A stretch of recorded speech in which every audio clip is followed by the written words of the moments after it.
Another week. I think it's 3 weeks in a row.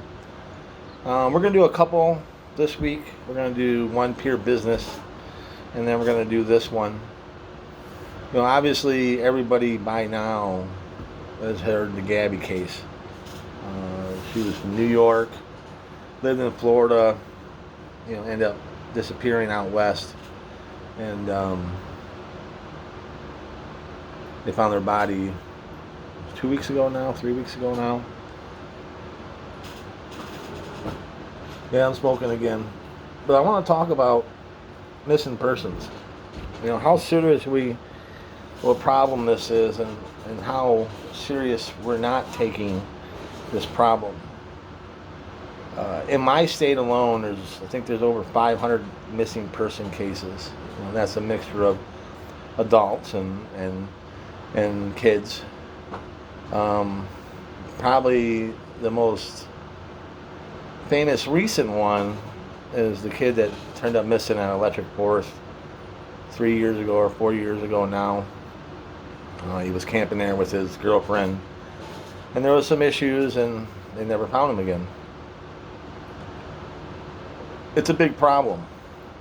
I don't understand why a little more effort is not going into at least looking for these people. Now, I admit, some of them are probably people who are just fed up, and just want to run. Just want to get away from whatever it is going on in their life, and they just want to be away from it. I get that.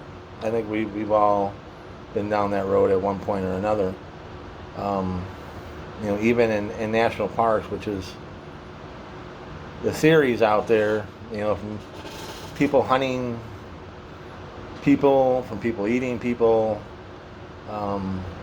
There's over 200 active cases. Now, that's not total. Since 1970 in the national park system, I think it's like 2,700 people who've never been found. They just disappeared. I can't swallow that. A lot of those could be, again, like I said, people who want to take off. Several years ago, I'm trying to remember the guy's name, but he lived on a mountain near the Appalachian Trail for like 20 years before people knew he was out there. So there's definitely places to hide.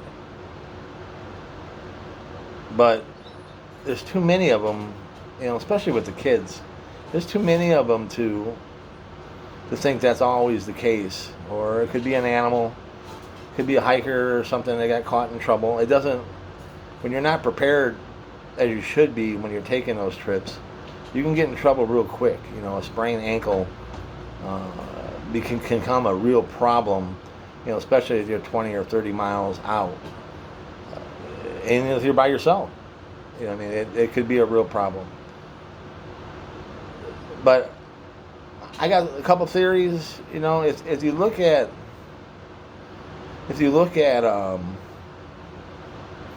the age, the ethnicity, the gender, there's several patterns, that pick up in 70-80% of the cases. Like I live in Detroit, or I don't live in Detroit, I live 30 minutes east of Detroit, 40 minutes east of Detroit. It's the same thing. There's people that go missing in that city and they just don't see them again. And then obviously when you hear Detroit, it has to be foul play. Detroit is a port city. It's an international port city. So think about that. Out west, there's several of these international port cities. If someone wanted to move people across the United States without making a big deal of it, or without being caught, how would you go about doing that? I think a lot of it is that Americans like to think themselves so developed. We're in the future. We all got phones. You can track our phones and GPS, and even the automobiles got GPS now, so they know where those cars were. But can you imagine if someone would actually use our history to do something like that. The Lewis and Clark Trail still exists, still out there. The Chisholm Trail is still out there. So somebody wanted to move a bunch of people, or one or two people, how plausible would it be that you could use those trail systems to do it? And not only that, railways. A lot of these cases are within the vicinity of railroad. We had one in Monroe probably 8 or 9 years ago now, where a little girl turned up missing, and they found her on the tracks. And no one's ever been arrested. Obviously there's suspicion with the family for who the family hung out with, but no one's ever been caught. She's no longer with us, and I'm not even sure if they're even looking anymore. A railway system beyond the hubs, there's not a whole lot of security. There's not even a whole lot of cameras.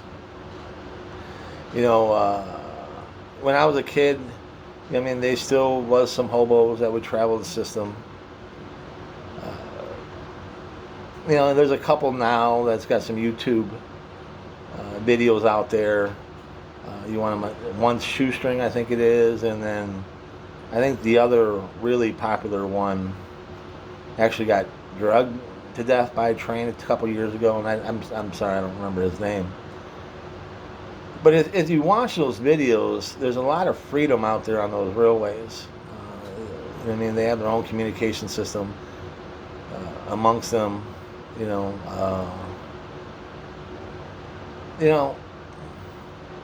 Or even river systems. If you get someone in our river system, say the Mississippi, although that's probably pretty monitored pretty good around the cities, but what is it like beyond the cities?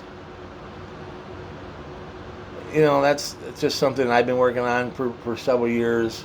These people, they just can't disappear. A lot of it, is how them being solved is how quickly someone starts looking for them. And in a lot of cases, they don't start looking for them until, days, weeks, months, years later.